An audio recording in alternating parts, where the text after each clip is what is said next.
Simultaneous building muscle and burning fat is not only achievable but also considered the optimal approach for many individuals. This dual objective, known as body recomposition, has garnered support from scientific research, particularly showcasing its effectiveness for beginners and those with a higher body fat percentage. Interestingly, even individuals with prior workout experience or lower body fat percentages can deviate from the conventional cutting and bulking cycles and opt for the body recomposition route. 5 simple tips on how to build muscle while losing fat.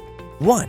Increase training volume. To promote muscle growth, it is essential to enhance training volume and progressively overload over time. Training volume is a combination of total sets, reps, and the weight load utilized. A straightforward method to achieve this is by consistently increasing the weight load, thereby stimulating muscle development. An effective recommendation for sets and reps to encourage muscle growth is to target 18 to 20 heavy sets per muscle group weekly, with a range of 6 to 10 reps per set. For optimal distribution, dividing the weekly sets into 2 workouts, each consisting of 9 to 10 sets per muscle, is advisable. This can be accomplished through a split training routine, such as focusing on chest and back one day, legs the next day, and arms and abs on the third day, followed by a rest day before repeating the cycle. Alternatively, a full body workout 3 times a week can be implemented, with 6 sets per muscle group per session. As the weight load increases, it is normal for reps to decrease. This is why there is a suggested upper range of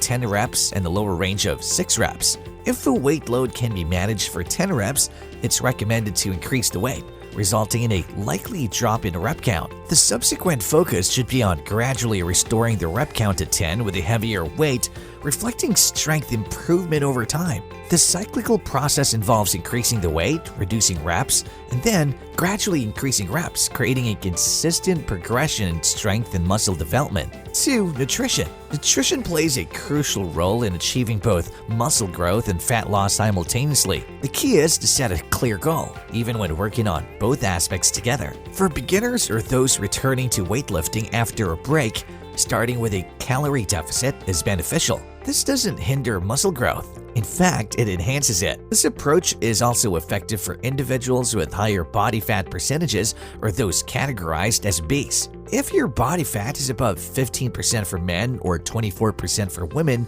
prioritize fat loss and set a deficit ranging from 5 to 30% below maintenance calories.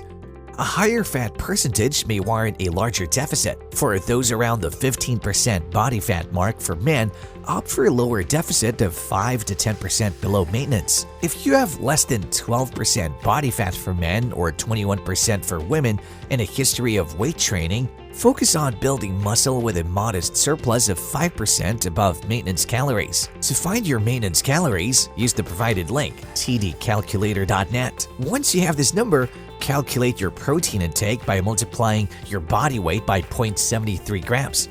Multiply this by 4, subtract it from your total daily calories, and then divide the remaining calories in half. One half is divided by 9 for daily grams of fat, and the other half is divided by 4 for daily grams of carbs. While adjustments can be made based on personal preferences, starting with an equal distribution of energy calories between fats and carbs provides a balanced foundation for effective muscle building and fat burning. 3. Cardio training. The key advice regarding cardio is to keep it low impact and at a very low gentle intensity to avoid it hampering your weight training sessions. While cardio is essential for many sports and beneficial for overall health, it's not a mandatory component for body recomposition. In fact, excessive cardio can potentially hinder rather than aid in the process. To effectively build muscle and burn fat simultaneously, the primary focus should be on workouts that promote muscle growth, rather than expending additional calories through cardio.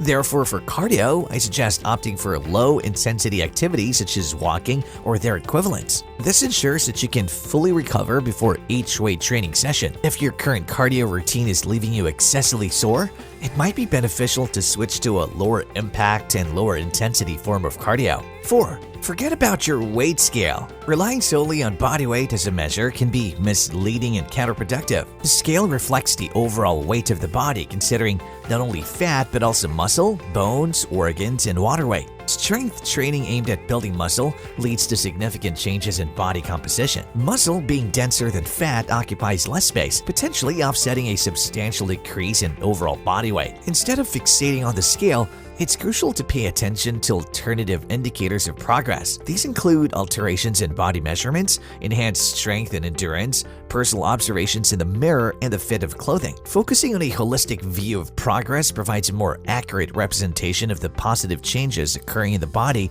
beyond what the scale might suggest. 5. Rest and recovery.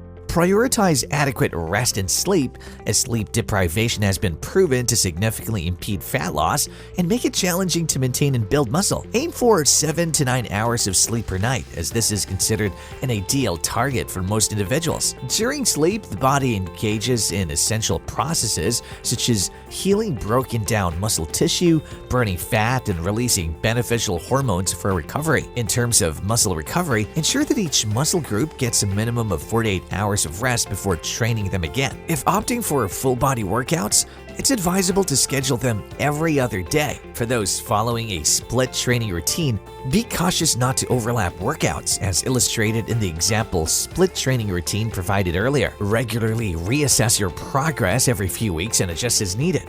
If muscle gain is not occurring, consider increasing your daily caloric intake by 200 to 300 calories. Conversely, if fat loss is stagnant, try reducing your daily calories by 200 to 300, with a focus on adjusting fats and carbs, as protein intake should remain consistent at 0.73 grams per pound of body weight per day. This ongoing evaluation and adjustment process ensures a personalized approach to achieve the desired results in muscle growth and fat loss.